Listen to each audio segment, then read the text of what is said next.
Salut, moi c'est Mine. Pas commun comme prénom, hein. Mes parents l'ont choisi car ce prénom caractérise une personnalité imaginative et audacieuse. Mais aujourd'hui j'ai 30 ans, et quand je regarde en arrière, je me pose ces questions. Est-ce que j'ai fait preuve d'imagination et d'audace dans mes choix de vie? Qu'est-ce que j'aurais fait de différent si le seul paramètre à prendre en compte, c'était mon bonheur? J'ai grandi avec l'idée que les études que je ferais me mèneraient vers une vie rose. Petit, j'étais un garçon plutôt sage à l'école, à l'écoute et réservé, et même si par la suite ma personnalité se révélait un peu plus en classe, j'ai toujours fait en sorte de satisfaire mes parents au niveau scolaire. Travailler dur, avoir des bonnes notes, réussir mes examens et obtenir mon diplôme. Alors après 6 années d'études supérieures, me voilà diplômé en ingénierie mécanique. C'est la consécration de ces années passées sur les bancs de l'école. J'oublierai jamais la fierté dans les yeux de ma famille, de mes parents, de me voir enfin décrocher ce diplôme synonyme de réussite, mais surtout de sécurité financière.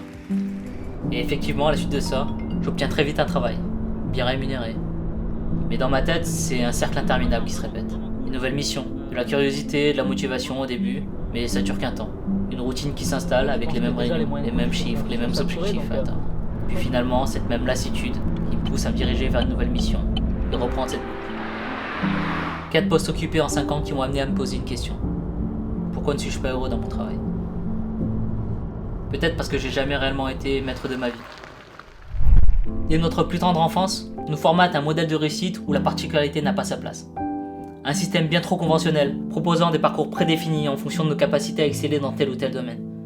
Un système où l'orientation professionnelle est définie par des bons résultats obtenus en appliquant à la lettre des méthodologies, des formules, et qui nous pousse à exercer un métier en se basant uniquement sur son niveau de rémunération.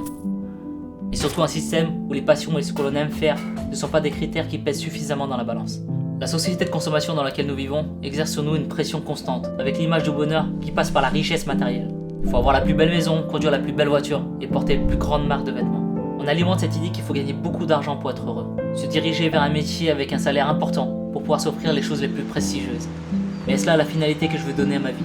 Suivre toutes ces étapes dont aucune ne prend en considération ce qui t'anime réellement, ce que tu aimes réellement. Me retourner à 60 ans et me satisfaire d'avoir simplement réussi à me conformer à ce modèle, prenant mes capacités à pouvoir acquérir plutôt qu'à donner? Hors de question. Ton parcours t'a permis d'avoir le recul nécessaire pour affirmer qu'aujourd'hui, tu ne peux plus faire passer l'argent avant ce que tu aimes faire. Parce que ton passé, ton histoire et ta façon de penser sont tes plus grandes richesses. N'essaie plus de ressembler à quelqu'un d'autre, d'avoir la même voiture, les mêmes codes vestimentaires, écouter la même musique. Nourris-toi de tes expériences pour apporter ta propre vision, différente, singulière, merveilleuse. Deviens celui que tu souhaites être, et non pas l'image que les autres veulent faire de toi. Fais tes propres choix, ceux qui te semblent justes et qui te permettront de t'épanouir. Sois acteur de ta vie. Cesse de vivre une vie qui n'est pas la tienne, qui n'est pas en adéquation avec ta philosophie, ton éthique. Ta personnalité est unique, et fais de toi quelqu'un d'inestimable. Écoute-toi, fais-toi confiance, ose, lance-toi, fais des erreurs, tu vas rencontrer des obstacles, trébucher.